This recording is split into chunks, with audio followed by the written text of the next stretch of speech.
내가 원하는 바 선은 행하지 아니하고 도리어 원하지 아니하는 바 악을 행하는도다. 만일 내가 원하지 아니하는 그것을 하면 이를 행하는 자는 내가 아니요 내 속에 거하는 죄니라. 그러므로 내가 한 법을 깨달았노니 곧 선을 행하기 원하는 나에게 악이 함께 있는 것이로다. 내 속사람으로는 하나님의 법을 즐거워하되 내 지체 속에서 한 다른 법이 내 마음의 법과 싸워 내 지체 속에 있는 죄의 법으로 나를 사로잡는 것을 보는도다. 오호라, 나는 곤고한 사람이로다. 이 사망의 몸에서 누가 나를 건져내랴. 우리 주 예수 그리스도로 말미암아 하나님께 감사하리로다. 그런즉 내 자신이 마음으로는 하나님의 법을, 육신으로는 죄의 법을 섬기노라. 사람은 누구에게나 자기 나름의 가면이 있습니다.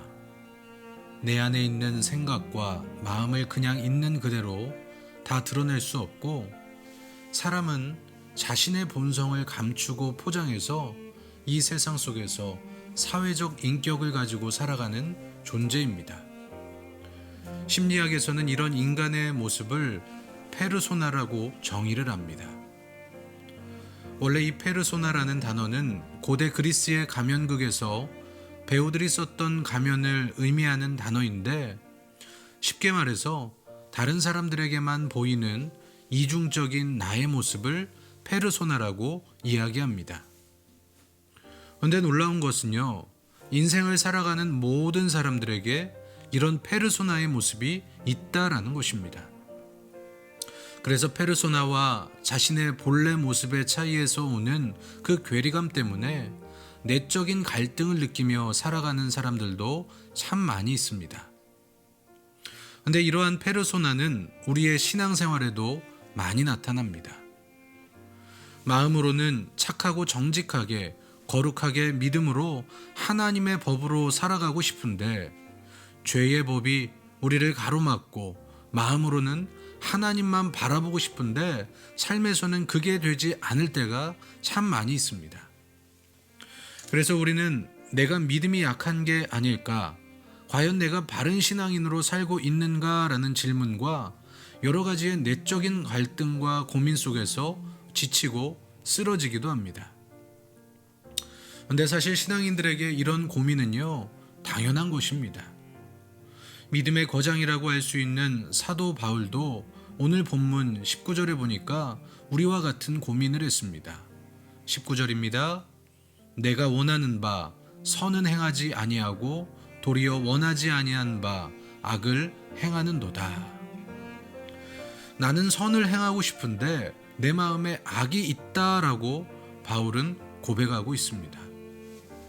그리고 21절에도 보니까 선을 행하기 원하는 나에게 악이 함께 있다라고 바울은 고백을 합니다. 심리학적으로 이야기해보자면 바울에게도 페르소나의 모습이 있었던 것입니다. 우리는 이런 페르소나를 신앙적으로 영적인 싸움이다라고 표현을 합니다. 바울에게도 옛사람과 새사람의 싸움, 선과 악의 싸움이 있었던 것입니다. 그렇게 믿음으로 살아가겠다라고 다짐을 한 우리들에게 이런 영적인 싸움이 있는 것은 매우 당연한 일입니다. 다시 한번 말씀드리지만 우리 믿음의 사람들에게는 이 영적인 싸움이 있습니다. 그런데 그와 동시에 선택권도 있습니다. 내가 옛사람의 삶의 방식을 선택할 것인가, 아니면 이제 변화된 삶을 살아갈 것인가, 이것을 우리가 선택할 수 있다라는 것입니다. 그리고 내가 선을 택할 것인가 아니면 악을 택할 것인가, 이 결정을 바로 내가 할 수 있다라는 것입니다. 저는 저와 여러분이 우리 안에 있는 이런 내적인 싸움에서 오직 선을 선택하고 주님을 선택해서 내적인 영적 싸움에서 승리하는 저와 여러분이 되시기를 주님의 이름으로 축원합니다. 여러분, 우리 내면의 싸움에는요, 중간지대가 없습니다. 오직 선을 택하고 선을 행하며 우리는 살아가야 합니다. 그런데 사실 선을 택하고 선을 행하며 살아가는 것 참 쉽지가 않습니다. 하지만 우리는 반드시 선을 택해야 합니다. 우리는 반드시 하나님의 법을 선택해야 합니다. 그러기 위해 우리는 참 부족하지만 이런 고백을 해야 합니다. 먼저 내 자신의 연약함을 인정하는 고백입니다. 우리는요, 하나님 앞에 우리의 연약함을 드러내야 됩니다. 그렇게 여러분, 오늘의 삶 가운데 이런 고민들이 있다라면 우리 성도들이 이런 고백을 하길 바라요. 하나님, 나는 연약합니다. 하나님, 내 안에 죄가 있습니다. 악함이 있습니다. 주님만이 나의 주인이 되어주시고 나를 불쌍히 여겨 주시옵소서. 여러분, 그 고백으로부터 영적인 싸움의 승리는 시작이 되는 것입니다. 비록 우리가 또 쓰러지고 넘어질지라도 그럴 때마다 페르소나의 모습으로 괜찮은 척하지 말고 우리의 연약함을 드러내고 주님을 붙잡는 저와 여러분이 되기를 소망합니다. 그리고 우리의 고백 가운데 이런 고백이 있기를 바랍니다. 성령님, 저는 성령님의 인도하심이 필요합니다. 여러분, 성령님은 어떤 분입니까? 우리를 보호하시고 은혜를 알게 하시며 우리의 삶을 인도하시는 분입니다. 우리는 그분께 나의 삶을 인도하여 달라고 기도해야 합니다. 나의 삶을 붙잡아 달라고 우리는 고백해야 됩니다. 그럴 때 우리 성령님은 우리가 죄를 이길 수 있는 힘을 주시어 또한 우리의 마음을 보호해 주시어 우리가 내적인 싸움에서 이길 수 있게 도와주십니다.